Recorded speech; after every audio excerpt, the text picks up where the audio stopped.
அடுத்ததா கோவையில எல்லாரும் விரும்பக்கூடிய ஒரு இட்லி கடை ஆயா இருந்தாங்க. அவங்க ஒரு தள்ளுவண்டி கடையில தான் இட்லி வியாபாரம் பண்ணுவாங்க. அவங்க கடைக்கு மக்கள் கூட்டம் கூட்டமா வர காரணமே அவங்க பூ மாதிரி சொல்ற இட்லியும் அதற்கேற்ற சட்னியும் சாம்பாரும் தான்.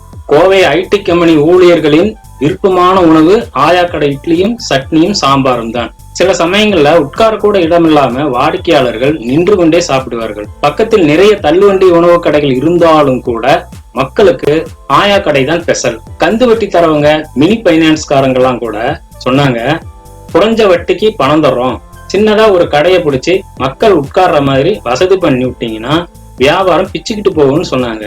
ஆனா இட்லி கடை ஆயா யாரிடமும் பணம் வாங்காமலே கடையை டெவலப் பண்ணாங்க. எப்படின்னா, ஆயாவுக்கு ஒரு பழக்கம் இருந்துச்சு. வியாபாரம் கம்மியானாலும் அதிகமானாலும் தினமும் 100 ரூபாய் எடுத்து வைக்கிற பழக்கம் தான் அது.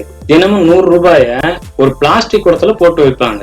3 வருட கடைசியில பார்க்கும்போது அது 1 லட்சம் ரூபாய் கிட்ட இருந்தது. அந்த பணத்தை எடுத்துதான் ஆயா சின்னதா கடையை பிடிச்சி மக்கள் உட்கார்ந்து சாப்பிடுற மாதிரி டேபிள் சேர் எல்லாம் வாங்கி போட்டாங்க.